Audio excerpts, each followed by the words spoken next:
आज की कहानी है प्रेम की थाली। शिव नारायण और उसका बेटा आदित्य वर्षों से एक साथ व्यापार कर रहे थे।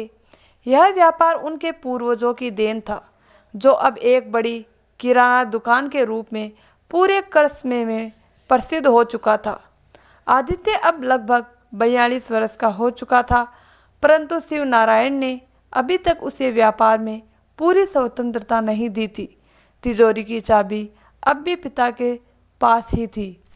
आदित्य के मन में यह बात एक बारीक लेकर लगातार चुभने वाली सुई की तरह चुभती रहती। वह सोचता, अगर पिताजी मुझे भरोसा ही नहीं देंगे तो मैं कब अपने पैरों पर खड़ा होऊंगा?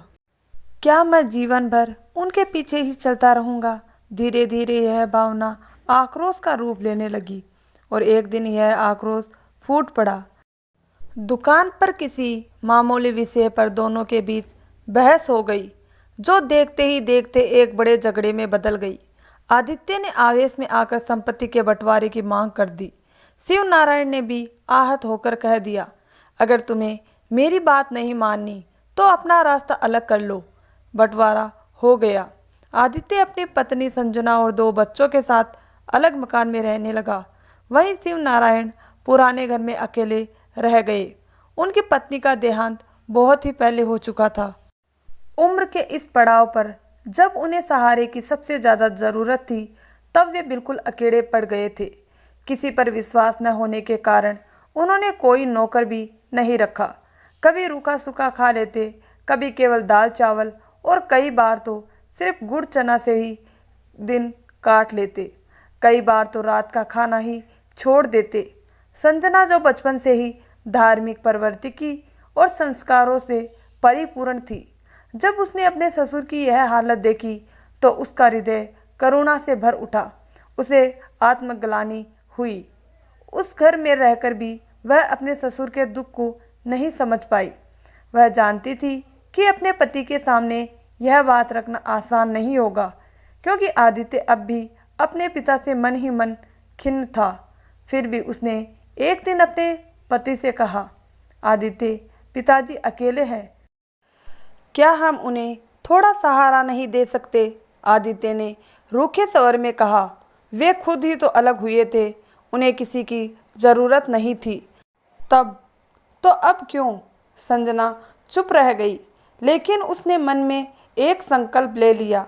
अब हर सुबह वह सबसे पहले अपने पति और बच्चों को भोजन करा के दुकान और स्कूल भेजती, फिर कुछ रोटियां, दाल, सब्जी और मिठास से भरा दिल लेकर अपने ससुर के पास जाती। वहां जाकर घर की सफाई करती, चूल्हा जलाती, प्रेम से भोजन बनाती और ससुर को बड़े आदर से खिलाती। शिव नारायण पहले तो चकित हुए, फिर भावुक हो गए। उन्हें उस बहू में अपनी पत्नी की छवि दिखने लगी। कुछ हफ्तों तक तो यह क्रम यूं ही चलता रहा। एक दिन आदित्य को किसी परिचित से यह बात पता चली। घर आकर उसने संजना से सख्त लहजे में पूछा, तुम रोज वहां क्यों जाती हो? इतना सब करने से थक जाओगी, तुम्हारा स्वास्थ्य बिगड़ जाएगा।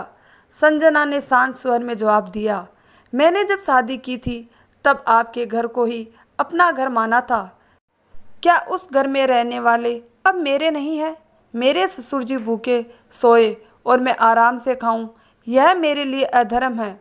जब उन्हें खाना नहीं खिला देती तब तक मुझे अपने भोजन में स्वाद ही नहीं आता। उसकी आंखों में आंसू थे।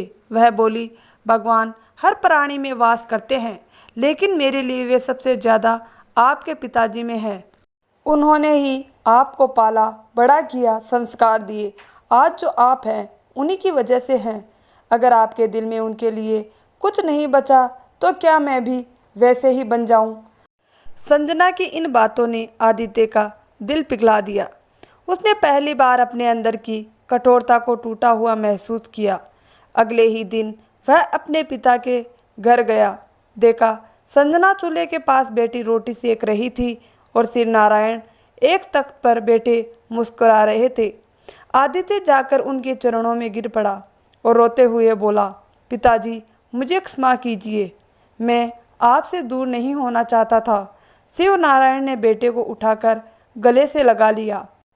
पिता पुत्र दोनों की आंखों में आंसू थे। उन्होंने कहा, मुझे भी बहुत दुख था बेटा, पर शायद यही होना लिखा था ताकि हमें एक दूसरे का मूल्य समझ में आए।